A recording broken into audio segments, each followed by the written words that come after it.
केहू के प्यार में काहे भटकी भैया जौन रियल गाना बहु उ गाई न कि कितना दिन से एगो लइका के कितना दिन से एगो लइका के रही फेरा में हम लागल रही फेरा में हम लागल सोचते रही आई लव यू कह सोचते रही आई लव यू कह तले दोसर ले भागो तले दोसर ले भागो कि तले दोसर ले भागो कितना दिन से एगो लड़की के कहीं फेरा में हम लागो कहीं फेरा में हम लागो गजा गजा मारो तारुआ यार बना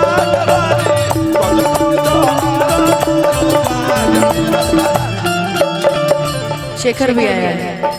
कि लगने में ऐसे काहे मुंह बना रही हो यार हैं दिल टूटा ऐसे क्या करेंगे कि लगने में हमर हो जा तू जाने यही अगले में लगने में तुम्हारा बियाह नहीं करवा दे क्या बियाह अगर हो गया लोग फिर ऐसी हो गया यादव जी के घर पे जाओगे अच्छी बात है दोबारा बियाह कर दिए ना ए यादव जी के घर पे न जाएगी जी करा दे बियाह लगने में ये दुआ है बियाह सब कोई अगर बियाह ना करी कर लेगी ऐसे कैसे बोल दिए बहुत अच्छी लड़की है किसे घर के हो जा तू जान यही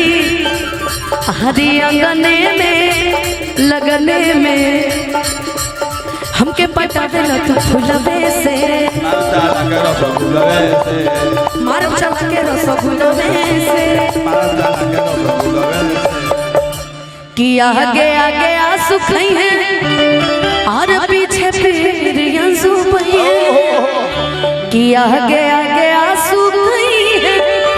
और पीछे फिर आंसू बहे अरे पावन के मान दिहल हुरा हियर फराक वाली कचा कचा मारा तारुआ हियर फराक वाली कचा कचा मारा तारुआ हियर फराक वाली कचा कचा मारा तारुआ हियर फराक वाली बस शिवानी खतेरी को जोरदार ताली बजा दी बजा दो भैया बाकी बंटी भैया के ना बिट्टू बिट्टू भाई मांगे में मोबाइल नंबर लगाता रहत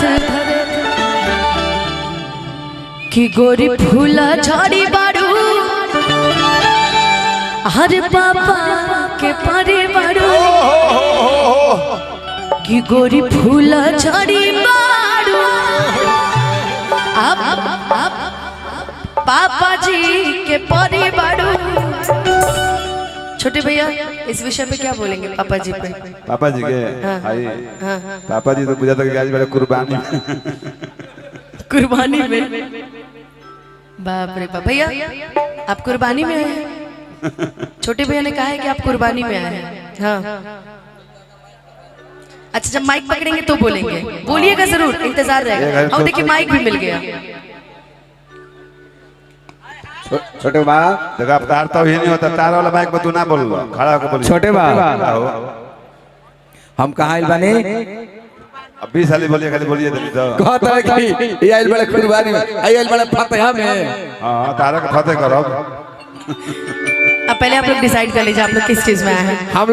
हम लोग आए जागरण में आए हुए हैं ये कुछ भी बोलते रहते पता है ना पापा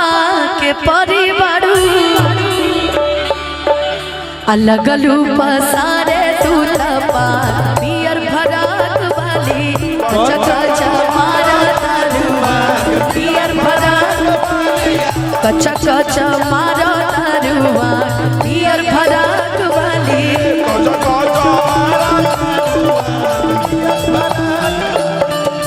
मॉनिटर में म्यूजिशियंस की आवाज बढ़ाइए तो यहाँ सुनाई नहीं दे रहा है हाँ ये तीनों में बढ़ाइए सॉरी चारों में बढ़ाइए इतना अच्छा साउंड है भैया बना के रखे ना इसको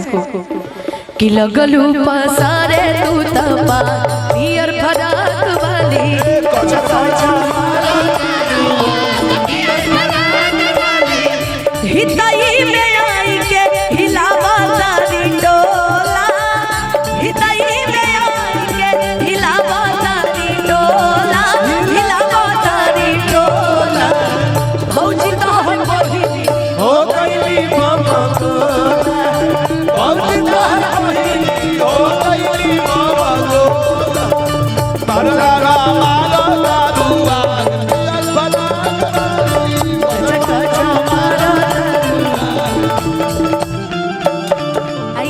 शिवानी नाम है कि गलती से अभी तो मेरे सूरज का ब्याह लग गया है ज्योति से, मगर प्रेम बहुत तगड़ा उसका ज्योति से शादी लगा उसका। नहीं तो अभी हम आप ही से करवाते, आप मुझे पसंद है। ज्योति का फोन आया था? अच्छा नहीं ज्योति, अरे खुशी को भूल गया। नहीं सच में ज्योति से शादी लगी है इसकी कि गलती से ये जान टकरा गई हो, गलती से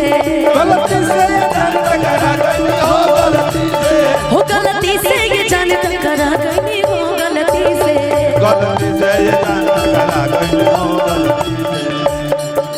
कि लड़की के देखी पगलाइल बड़का, अरे लागे कि भांग खा के आगिल बड़का। भांग के तो नहीं की पता, बाकी भैया गुटखा खा के जरूर आइल बनी। एगो लाइन सुनने पड़ोगी ना गोरो से ना कालो से, ना गोरो से ना कालो से ये दुनिया परेशान है तो सिर्फ गुटके वाले। कि लड़की के देखी पगलाइल बड़का, अरे लागे कि भांग खा के आगिल बड़का। कि कहरत सारा बारू आईने के बुझा तवारा बारू। कि कहरत सारा बारू हम के बुझा तवारा बारू। अब भड़के लू कैलो मजा